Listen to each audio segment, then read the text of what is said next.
नमस्कार दोस्तों, स्वागत है एक बार फिर आपके अपने YouTube चैनल जीवा स्टडी पर। मैं वरिष्ठ अध्यापक मुकेश कुमार जंगड़ आपका स्वागत करता हूं। तो हम जो है रीट पात्रता परीक्षा का जो है कलाम की ऑफलाइन टेस्ट सीरीज का मेजर टेस्ट 1 देख रहे थे। 20 क्वेश्चन हो चुके हैं। आज हम देखेंगे 21वें क्वेश्चन से।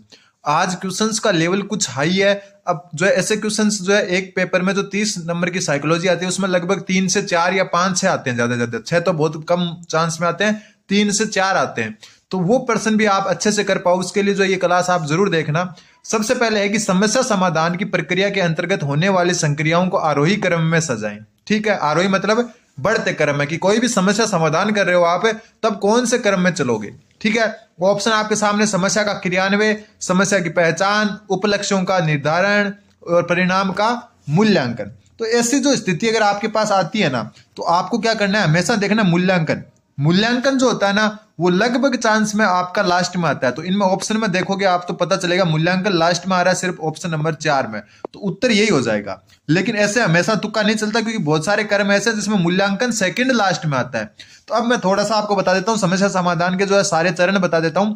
सबसे पहले होती है समस्या की पहचान।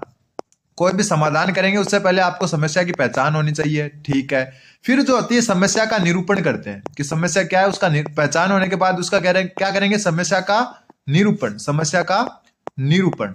ठीक है, फिर जो अपन करेंगे वो करेंगे योजना निर्माण। ठीक है, योजना निर्माण या इसी को अगर हम कहें तो ये होता है उपलक्ष्यों का निर्धारण। किसका, उपलक्ष्यों का निर्धारण। एक ही चीज है दोनों। मैं आपको देखो हर चीज डिटेल से बताता हूं, उपलक्ष्यों का निर्धारण। ठीक है, और कोई गलती हो जाए किसी क्वेश्चन में भूलवश तो आप जरूर कमेंट करके उसको सुधार सकते हैं क्योंकि कई बार जो है जल्दबाजी में गलती हो जाती है। फिर है यहाँ पर जो है समस्या जो समाधान है उसका क्रियान्वयन, समाधान का क्रियान्वयन। ठीक है, समस्या समाधान का क्रियान्वयन या क्रियान्वयन कह सकते हो। ठीक है, फिर जो सही लिख देता हूं क्या कि अपने पास टेबलेट थोड़ा सा लिखने में प्रॉब्लम होती है। ठीक है, इसके बाद में होता है आपका जो है परिणाम का जो है मूल्यांकन, परिणाम का मूल्यांकन, परिणाम का मूल्यांकन। ठीक है, और इसके बाद एक और आता है, वैसे ये लास्ट है लेकिन एक और आता है, वो आता है समस्या व समाधान का पुनर्परिभाषित करना। समस्या व समाधान को पुनर्परिभाषित करना, समाधान पर पुनर्विचार भी कह सकते हो, पुनर्विचार, पुनर्विचार। ठीक है, अब ध्यान रखना समस्या समाधान की जो क्रम है वो ये है। सबसे पहले समस्या की पहचान करेंगे तो समस्या की पहचान ये 1 नंबर पर आएगा। ठीक है, फिर समस्या का निरूपण, तो समस्या का निरूपण इसमें ऑप्शन में नहीं है तो इसको छोड़ देंगे। फिर करेंगे योजना निर्माण या उपलक्ष्यों का निर्धारण, तो उपलक्ष्यों का निर्धारण तो 2 नंबर पर यह आएगा। फिर करेंगे समस्या का क्रियान्वयन, समाधान का क्रियान्वयन तो 3 नंबर पर यह आएगा। और फिर करेंगे मूल्यांकन तो 4 नंबर पर ये आएगा। तो उत्तर क्या हो गया आपका, 2 3 1 4। तो ऑप्शन नंबर 4 इसका सही उत्तर हो जाएगा। और एक बात मैं आपको क्लियर कर देता हूं, जो भी स्टूडेंट जिनको सही से तैयारी अच्छे से करनी है वो पढ़ तो रही हैं। इसके अलावा मैं बता दूं कि आपके जो है 26 दिसंबर से, कब से, 26 दिसंबर से आपको जीवा स्टडी जो अपना ये यूट्यूब चैनल है इस पर हर रात 8 बजे, मतलब हर रात 8 बजे लाइव क्लासेस आएगी। किसकी, साइकोलॉजी की। ठीक है, किसकी, हिंदी की। ठीक है, वो मैं आपको जो है बताता रहूंगा 8 बजे लाइव क्लासेस, क्योंकि अपन ने जो है ऑफलाइन जो है मतलब बिना लाइव के जो है बहुत पढ़ लिया, अब हम पढ़ेंगे लाइव ताकि जो है आपके विचार आए, आपके उत्तर आए, आपको भी पता चले कौन सा सही हो रहा है कौन सा गलत हो रहा है। तो 26 दिसंबर से हर रात 8 बजे आपको लाइव क्लास में जो है साइकोलॉजी, हिंदी और आपके पर्यावरण वगैरह सबकी जो क्लासेस मिलती रहेगी। डेली हम एक क्लास लेकर आएंगे और इसका जो शेड्यूल है वो मैं आपको बता दूंगा कि आज किसकी क्लास होगी किसकी नहीं। उसके लिए मैंने जो है टेलीग्राम ग्रुप का लिंक डिस्क्रिप्शन में दिया है।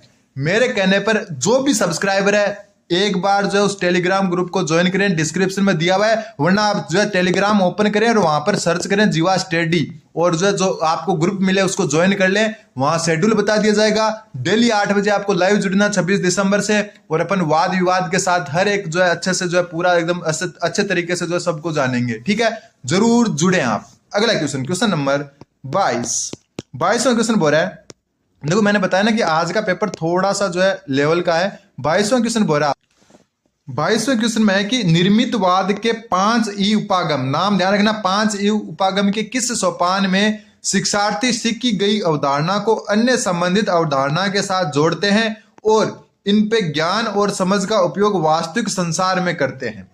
अब ये मैं सोचना ऐसा क्वेश्चन आता है या नहीं आता, तो मैं बता दूं ये रिपीट हुआ क्वेश्चन है। क्या है, रिपीट हो चुका क्वेश्चन है।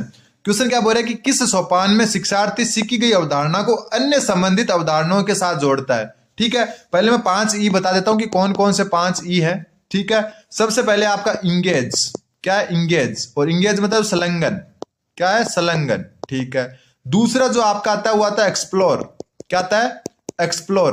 और एक्सप्लोर मतलब क्या हो गया आपका? अन्वेषण। क्या हो गया? अन्वेषण। ठीक है, तीसरा जो आपका आता है वो आता है एक्सप्लेन। क्या आता है? एक्सप्लेन। एक्सप्लेन मतलब हो गया जो है व्याख्या। ठीक है, चौथा जो आपका आता है वो आता है इलेबोरेट। इलेबोरेट हो गया आपका, इलेबोरेट को कहते हैं विस्तार पूर्वक। क्या है? विस्तार पूर्वक मतलब विस्तार करना, उसका विश्लेषण भी कह सकते हो आप। ठीक है, फिर आपका आता है इवैल्यूएट।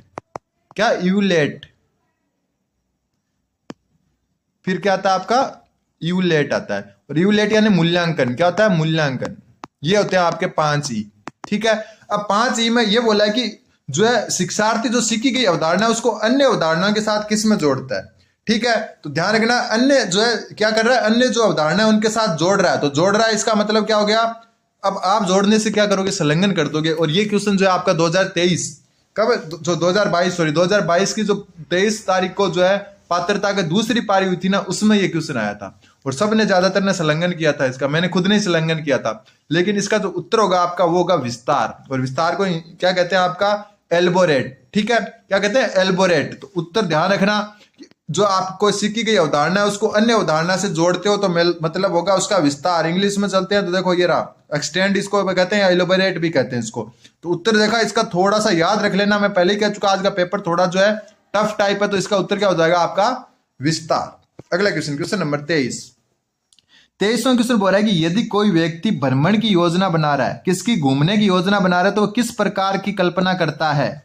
तो देखो कल्पना होती है 8 प्रकार की। कितने प्रकार की? 8 प्रकार की। ठीक है, अब बात करते हैं कि कोई व्यक्ति जो भ्रमण की योजना बना रहा है तो वो किस प्रकार की कल्पना के अंतर्गत आता है। तो देखो सबसे पहले जो आपकी होती है ना ग्राही परिकल्पना। ग्राही, इसमें क्या होता है? व्यक्ति जो है ना कल्पना क्या करता है कि किसी जो है ना मतलब चित्र या वर्णन को सुनकर कल्पना करता है। चित्र व वर्णन को सुनकर कल्पना कहता है। जैसे हम कहें कि रानी लक्ष्मीबाई जो है घोड़े पर बैठकर ऐसे लड़ी थी, वैसे लड़ी थी, तो अपन क्या है ऐसे इमेजिन करते हैं ना कि यार एक घोड़ा भाग रहा है, उस पर रानी लक्ष्मीबाई बैठी हुई है, जो अपने चित्र भी है उनका दिमाग में कि घोड़े पर बैठी है, पीछे बच्चा भी है एक, और तलवार हाथ में ले रखी है। तो ऐसे जो है ना ये इस प्रकार की जो कल्पना होती है ग्राही परिकल्पना। ठीक है, फिर बात करें सैद्धांतिक परिकल्पना की। ये क्या होती है? विचार व ज्ञान को बढ़ावा देने वाली। विचार व ज्ञान को बढ़ावा देने वाली।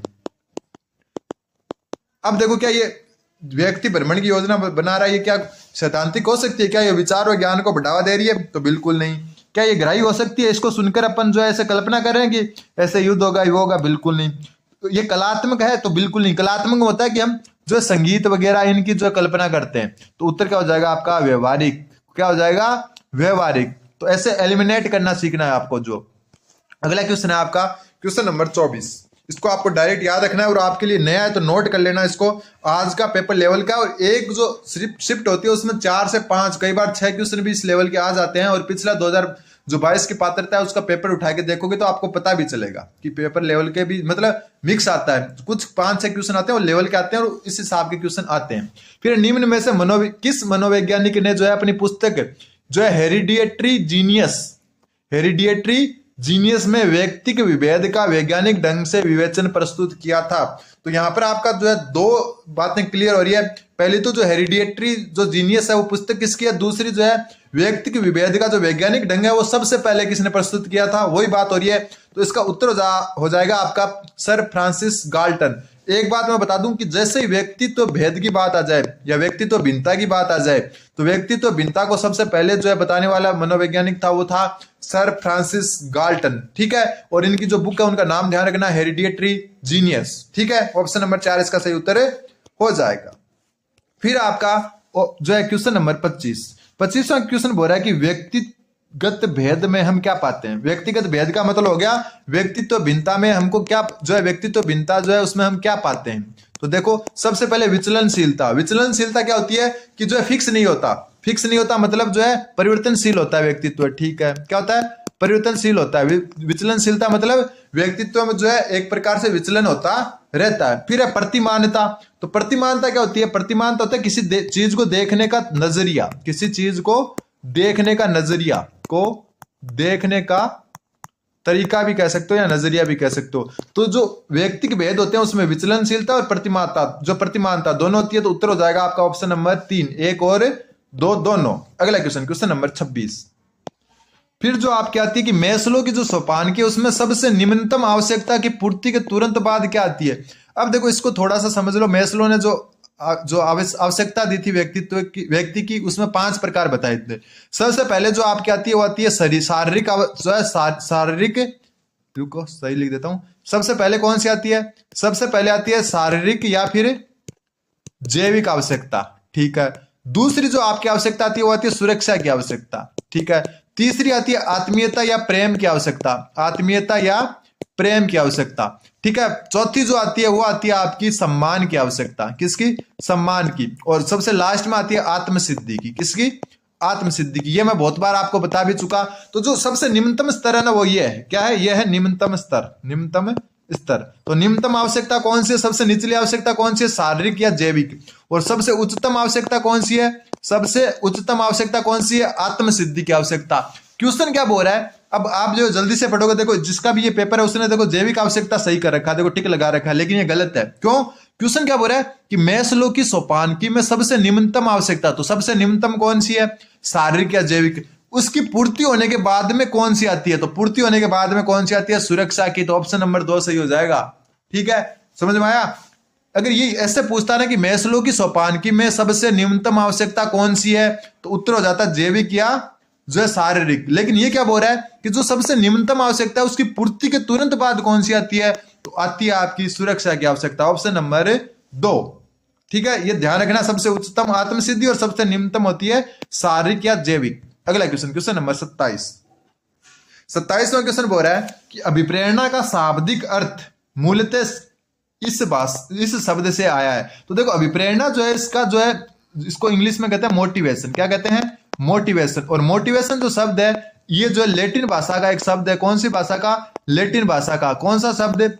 मोवर या मोवर्स, या मोवर या एस भी लगा सकते हो, मोवर्स, इससे बना है। और इसका अर्थ होता है गति, गति देना या गति, ठीक है। क्या होता है? गति देना। तो यहां पर उत्तर क्या हो जाएगा? मोवर्स, ऑप्शन नंबर 3 इसका सही उत्तर हो जाएगा। लैटिन भाषा के मोवर से बना है मोटिवेशन, जिसको अभिप्रेरणा कहते हैं, जिसका अर्थ होता है गति देना। अगला क्वेश्चन, क्वेश्चन नंबर 28। फिर जो आता है क्वेश्चन नंबर 28 कि बाहरी अभिप्रेरणा को निम्नलिखित में से सर्वोत्तम परिभाषित करने वाला कौन सा शब्द है? देखो बाहरी अभिप्रेरणा जो होती है ना वो होती है आपकी जो है लक्ष्य, क्या होती है? लक्ष्य केंद्रित। क्या होती है? बाहरी अभिप्रेरणा जो होती है आपकी वो होती है आपकी लक्ष्य केंद्रित। क्या होती है? लक्ष्य केंद्रित, ठीक है। और आंतरिक अभिप्रेरणा जो होती है ना आपकी, कौन सी अभिप्रेरणा? आंतरिक। ये दोनों जो है याद रखना। आंतरिक जो होती है आपकी होती है कार्य केंद्रित। क्या होती है? कार्य केंद्रित, ठीक है। अब इसमें क्या होता है? भारी रूप से जो है ना पुरस्कार दिया जाता है, जैसे, ठीक है, दंड दिया जाता है। और इसमें क्या होता है? आंतरिक जो है मोटिवेशन आता है, ठीक है, कुछ आप करने की जो इच्छा रखते हो वो आता है। तो ये पुरस्कार और ये दंड, ये सब क्या है? एक प्रकार के साधन है। तो बाहरी अभिप्रेरणा को अगर एक शब्द में परिभाषित करें तो वो होगा आपका साधन। नोट कर लें। अगला क्वेश्चन, क्वेश्चन नंबर 29। 29वां क्वेश्चन बोल रहा है कि पूर्णतः जैविक अभिकर्मक कौन सा है? बात हो रही है पूर्णतः जैविक अभिकर्म की, ठीक है। सबसे पहले जो आपको मैं बता दूं कि उपलब्धि जो है ये आपका है मनोवैज्ञानिक जो है मनोवैज्ञानिक जो है या सामाजिक भी कह सकते हो, मनोवैज्ञानिक जो है अभिप्रेरक है ये, ठीक है। बात करें हम काम की तो ये आपका जो जैविक है, लेकिन बात हो रही है पूर्णतः जैविक। जैविक मतलब हो गया पूर्ण रूप से शारीरिक है, उसके बिना जो है हम नहीं जी सकते, तो वो हो गई आपकी नींद, ठीक है। ध्यान रखना, ऐसे जो है अभिप्रेरक जो पूर्णतः जैविक कहलाता है, जिसके बिना जो है मनुष्य जीवित नहीं रह सकता, तो वो है आपकी नींद, ठीक है। जैसे भूख प्यास, ये भी पूर्णतः जैविक का ध्यान रखना। फिर है क्वेश्चन नंबर 30 कि सत्य कथन ज्ञात कीजिए। सबसे पहले आवश्यकताएं प्राणियों के भीतर का तनाव है, ठीक है।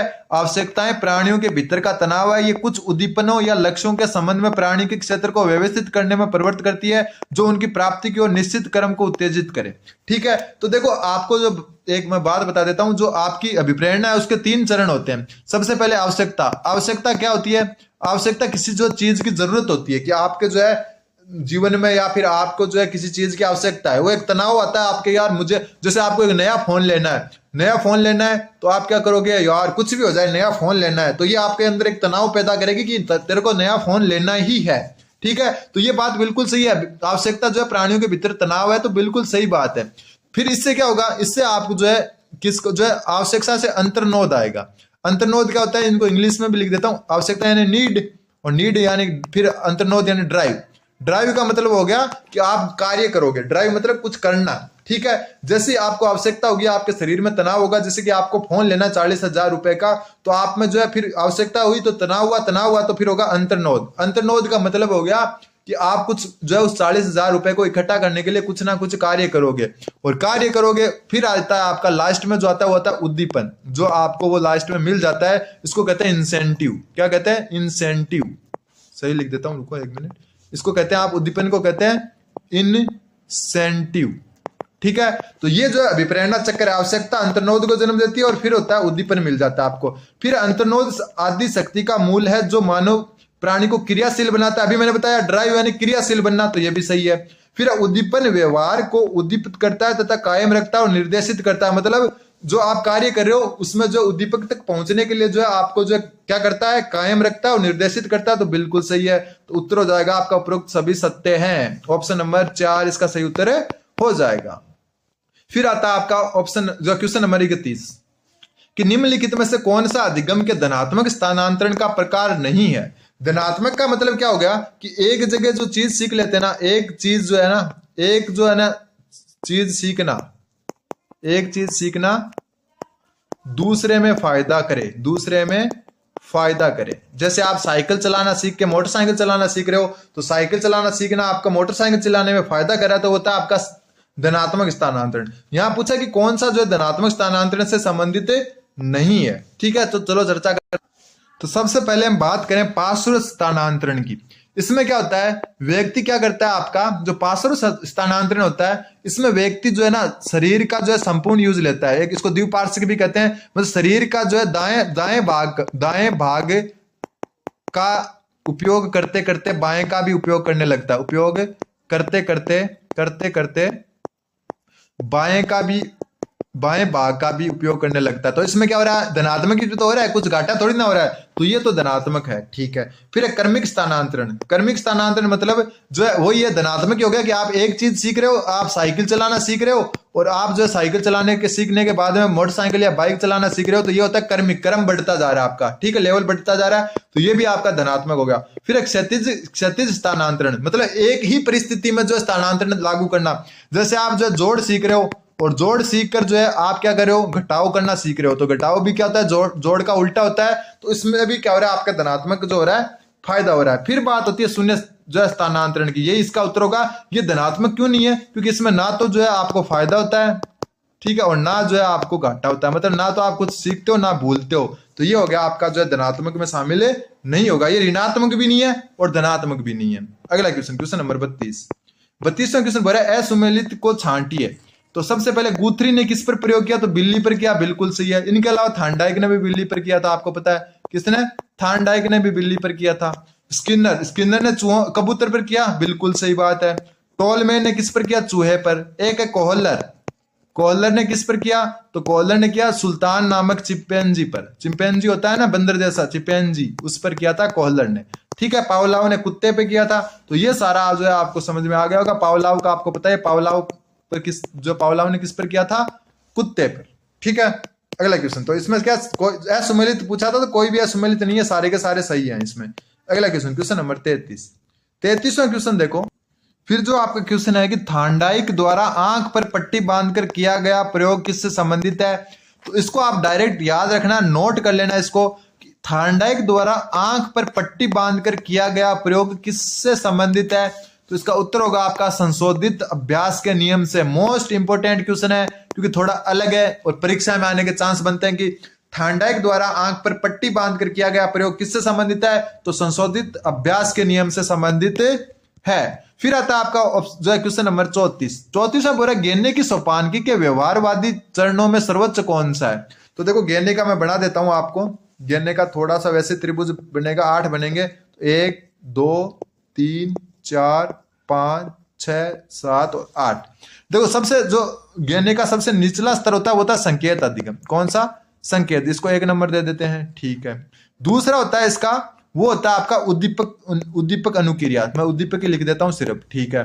तीसरा जो होता है आपका वो होता है शाब्दिक, जो क्या होता है शाब्दिक, शाब्दिक नहीं, श्रृंखला। तीसरा क्या होता है? श्रृंखला, ठीक है। चौथा क्या होता है? चौथा जो होता है आपका वो होता है शाब्दिक। क्या होता है? शाब्दिक। पांचवा क्या होता है इसमें? विभेदात्मक, ठीक है। छठा क्या होता है? छठा होता है आपका संपर्त्य अधिगम। कौन सा अधिगम? संपर्त्य अधिगम। सातवां जो आपका होता है वो होता है सिद्धांत अधिगम। कौन सा? सिद्धांत अधिगम। और 8वां होता है आपका समस्या समाधान अधिगम। कौन सा? समस्या समाधान अधिगम। अब देखो इसमें एक चीज ध्यान रखनी है आपको, कलर चेंज कर देता हूं। जो यहाँ 4 होते हैं ना, 4 ये होते हैं आपके व्यवहार से संबंधित। किससे? व्यवहार से संबंधित। और ऊपर के 4 होते हैं संज्ञान से संबंधित। किससे? संज्ञान से। ये ध्यान रखना है। अब बात आ रही है, देखो सब कई बार क्वेश्चन आता है कि गेने में सबसे निम्नतम जो चरण है वो कौन सा? तो ये हो गया आपका निम्नतम, ठीक है।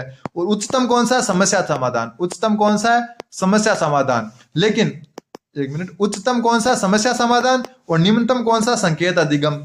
लेकिन ये क्या बोल रहा है कि गेने की सोपानकी में व्यवहारवादी, तो व्यवहारवादी तो 4 तक ही है, उसमें सर्वोच्च कौन सा है? तो व्यवहारवादी में सर्वोच्च है आपका शाब्दिक, ठीक है। क्वेश्चन को समझे, इतना हार्ड नहीं है, तो उत्तर हो जाएगा शाब्दिक साहचर्य। ऑप्शन नंबर 3 इसका सही उत्तर हो जाएगा। अगला क्वेश्चन नंबर 35वां क्वेश्चन है। ये क्वेश्चन मैं पहले करवा चुका है क्लास में। अगला क्वेश्चन बोल रहा है आपको कि बांडुरा के अनुसार लोग बार बार दंड प्राप्त करने वाले मॉडल की बजाय उस मॉडल को चुनना अधिक पसंद करते हैं जो अच्छे परिणाम देने में प्रवीण है। इस कथन में अवलोकनात्मक अधिगम की कौन सी प्रक्रिया सम्मिलित है? तो सबसे पहले ध्यान रखना, अवलोकनात्मक अधिगम किसने दिया? बांडुरा ने, ठीक है। अब इसमें एक बात जो आपको ध्यान रखनी है वो ये है कि यहाँ पर जो उत्तर होगा ना होगा अवधानात्मक, ठीक है। क्या होगा? अवधानात्मक। और ये मैं पूरा डिटेल से करवा चुका पिछली क्लास में, तो वो क्लास आपको जरूर देखनी है। मनोविज्ञान की जो पिछली क्लास है उसमें मैं करवा चुका। मैंने ये भी बताया था आपको कि एक चीज आपको ध्यान रखनी है, जो आपका जो है ना, जो इंटेंशन रिटेंशन, मैंने आप बताया था अटेंशन रिटेंशन रिप्रोडक्शन और मोटिवेशन, ठीक है। तो आपको जो है इसको जो है ना जो प्रिसेप्चुअल है इसको कहते हैं रिटेंशन भी कहते हैं। क्या कहते हैं? रिटेंशन भी कहते हैं। तो आपको ध्यान क्या रखना है? सबसे पहले होता है अटेंशन, ये पहला चरण होता है। दूसरा रिटेंशन, तीसरा प्रोडक्शन, चौथा मोटिवेशन। ये इसका क्रम भी याद रखना है। सबसे पहले आएगा अटेंशन। अगर क्वेश्चन पूछ ले कि बांडुरा के सिद्धांत के जो चरण है उनको लिखे, तो सबसे पहले आएगा, इंग्लिश वर्जन ध्यान रखो, अटेंशन, फिर रिटेंशन जिसको जो है प्रिसेप्चुअल भी कहते हैं, फिर आएगा प्रोडक्शन, फिर मोटिवेशन। तो ये क्रम भी आपको याद रखना है, ठीक है। अगला क्वेश्चन नंबर 36वां क्वेश्चन बोल रहा है बी बराबर एफ पीई सूत्र का संबंध किससे है? तो देखो बी बराबर एफ पीई, इसमें क्या मतलब है इसका, वो मैं बता देता हूं। सबसे पहले बी मतलब बिहेवियर, ठीक है। मतलब क्या हो गया आपकी जो है बिहेवियर को क्या कहते हैं हिंदी में? बिहेवियर को कहते हैं व्यवहार। क्या कहते हैं? व्यवहार, ठीक है। एफ हो गया फलन, फंक्शन। पी हो गया पर्सनैलिटी यानी व्यक्तित्व। क्या हो गया? व्यक्तित्व। और ई हो गया एनवायरमेंट यानी कि जो है वातावरण, ठीक है। तो ये सिद्धांत किससे संबंधित है? तो ये तलरूप सिद्धांत से। और तलरूप सिद्धांत किसने दिया? तो ये दिया कर्ट लेविन ने। किसने दिया? कर्ट लेविन ने दिया। तो ध्यान रखना, कई बार क्वेश्चन ये आ जाता है कि जो व्यवहार है उसको जो है व्यक्तित्व और वातावरण के फलन के रूप में किसने परिभाषित किया? तो कर्ट लेविन ने। कौन से सिद्धांत में? तलरूप सिद्धांत में। अगला क्वेश्चन नंबर 37वां क्वेश्चन बोला कि निम्नलिखित में से कौन सी विकास की सही विशेषता नहीं है? सबसे पहले विकास में परिवर्तन होता है, तो बिल्कुल होता है। फिर प्रारंभिक विकास प्रतिवर्ती विकास से अधिक महत्वपूर्ण है। बार बार ये क्वेश्चन करवा चुका मैं। जो प्रारंभिक विकास है मतलब शेषवावस्था का जो विकास है ना, शेषवावस्था का, वो बाद का विकास, बाद का मतलब जो आप कह सकते हो किशोरावस्था या वयस्क अवस्था है ना, इससे ज्यादा महत्वपूर्ण होता है। तो जो प्रारंभिक विकास यानी कि शुरुआत के 5-6 साल का विकास होता है ना बालक के, वो बाद के विकास से ज्यादा महत्वपूर्ण होता है। फिर विकासात्मक जो पैटर्न है वो अपूर्वानुमेय होता है, तो ये गलत हो गया। क्यों? क्योंकि अपन बात कर चुके हैं कि जो विकास होता है उसकी भविष्यवाणी की जा सकती है। क्या की जा सकती है? भविष्यवाणी की जा सकती है। और एक बात हम पढ़ चुके हैं कि विकास निश्चित क्रम पर चलता है, निश्चित क्रम पर चलता है। तो ये जो है अपूर्वानुमेय नहीं हो सकता। पहले से अनुमान होता है कि शेषावस्था होगी, शेषावस्था के बाद में बाल्यावस्था होगी, बाल्यावस्था के बाद में किशोरावस्था होगी, तो फिक्स पैटर्न पर चलता है। तो जो है उत्तर हो जाएगा आपका ऑप्शन नंबर 3, क्योंकि विशेषता नहीं पूछी थी, ठीक है। विकास में व्यक्ति की भिन्नता होती है, बिल्कुल हर व्यक्ति का विकास एक जैसा नहीं होता। तो ऑप्शन 3 गलत हो जाएगा। तो क्योंकि अपने को विशेषता नहीं पूछा था, तो उत्तर हो जाएगा ऑप्शन नंबर 3। फिर ये क्वेश्चन आपको डायरेक्ट याद रखना है कि 16 वर्ष की आयु तक मस्तिष्क का भार लगभग कितना हो जाता है। मतलब 16 वर्ष का जो बालक या बालिका है उसमें मस्तिष्क का भार लगभग कितना हो जाता है, तो इसका उत्तर होगा आपका 1200 ग्राम से 1400 ग्राम। लड़कियों का जो है क्या होता है, ज्यादा होता है दिमाग, और लड़कों का कम होता है। ठीक है, लड़कों का कम और लड़कियों का ज्यादा होता है। तो 1200 ग्राम से 1400 ग्राम तक जो है भार होता है किसका, मस्तिष्क का। किसमें, 16 वर्ष की आयु तक के बालक में। फिर आया क्वेश्चन नंबर 39वां क्वेश्चन बोल रहा है आपके 39वां क्वेश्चन बोल रहा है कि निम्नलिखित में से कौन सी किशोरावस्था की विशेषता नहीं है। किशोरावस्था की विशेषता नहीं है। सबसे पहले किशोरावस्था बाल्यावस्था और वयस्कावस्था के बीच की परिवर्तित अवस्था है, तो बिल्कुल किशोरावस्था क्या आती है, बाल्यावस्था और जो वयस्कावस्था उनके बीच में आती है, तो बिल्कुल सही बात है, तो ये तो हो गया सही। फिर किशोरावस्था में एक स्पष्ट व्यक्तिक स्थिति होती है, तो गलत, यही उत्तर हो गया आपका। विशेषता नहीं पूछा था क्योंकि इसमें बालक क्या होता है, सबसे ज्यादा कंफ्यूज होता है। कंफ्यूज क्या होता है, सबसे ज्यादा जो है बालक जो है इसमें अस्पष्ट जो है, बिल्कुल ये सही है, सॉरी सही है, मैं टिक के जो है ना निशान के चक्कर में गलत बता दिया मैंने आपको। जो है आपकी क्या होता है, किशोरावस्था बाल्यावस्था और वयस्कावस्था के बीच का काल है, तो बिल्कुल सही है। किशोरावस्था में एक अस्पष्ट व्यक्तिक स्थिति होती है, बिल्कुल, व्यक्ति किसी भी चीज को लेकर क्लियर नहीं होता, ये भी बात बिल्कुल सही है। किशोरावस्था क्या होती है, द्वंद्व की अवस्था होती है, कंफ्यूजन की अवस्था होती है, सही बात है। फिर किशोरावस्था वयस्कावस्था की दहलीज होती है, बिल्कुल। किशोरावस्था क्या होती है, व्यक्ति को वयस्क बनाने से पहले की दहलीज होती है, तो उत्तर क्या हो जाएगा, ऑप्शन नंबर 4, क्योंकि यही बचा है। तो विशेषता क्या नहीं है कि किशोरावस्था वास्तविकता का समय है, बिल्कुल नहीं। किशोरावस्था वास्तविकता का समय नहीं है, किशोरावस्था जो है कल्पनाओं का समय है, इसमें अपन कल्पनाओं में खोए रहते हैं, तो यह कल्पनाओं का समय, ध्यान रखना। और आज का है लास्ट क्वेश्चन, क्वेश्चन नंबर 40वां क्वेश्चन बोल रहा है कि पुनर्बलन की कौन सी अनुसूची सबसे ज्यादा प्रभावी है। मोस्ट इंपोर्टेंट क्वेश्चन है, आया हुआ क्वेश्चन है, मैं वापस पूरा क्लियर समझा देता हूं आपको। देखो, पुनर्बलन की 4 अनुसूचियां आपके सामने दी हुई है। सबसे पहले चर अनुपात। चर अनुपात का मतलब हो गया कि आप जो है ना, जैसे कोई आदमी जो है किसी चीज में जो है मान लो 12 स्टेप है, कितने स्टेप है, कोई नृत्य सिखा रहे हो आप, उसमें 12 स्टेप है। कभी आपने क्या किया, चर का मतलब क्या होता है, जो बदलता रहता है। कभी आपने जो है एक बच्चे को आप नृत्य सिखा रहे हो और उसको बोला कि तुझे इनाम मिलेगा, आप कभी तो 1 स्टेप करने पर वह इनाम दे देते हो, कभी 3 स्टेप करने पर इनाम देते हो, और कभी 2 स्टेप करने पर इनाम दे देते हो। ठीक है, हर 2 बाद, कभी 2 बाद में दे दिया, फिर 3 बाद में दे दिया, फिर 1 करने के बाद में दे दिया, तो मतलब चर मतलब कभी भी दे देते हो आप, पता नहीं होता कि अब मिलने वाला इनाम। ठीक है।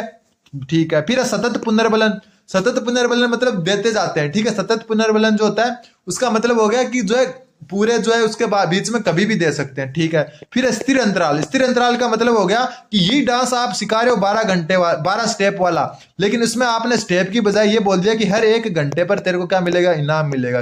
किस पर, हर 1 घंटे पर इनाम मिलेगा।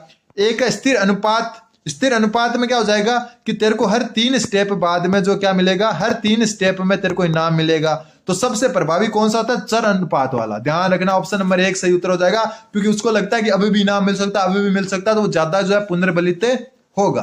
तो ये आज के 20 क्वेश्चन थे, थोड़े से लेवल के थे लेकिन अच्छे थे। चैनल को सब्सक्राइब करें, टेलीग्राम ग्रुप का लिंक डिस्क्रिप्शन दिया, जाकर जुड़े। धन्यवाद, बने रहे जीवा स्टडी के साथ।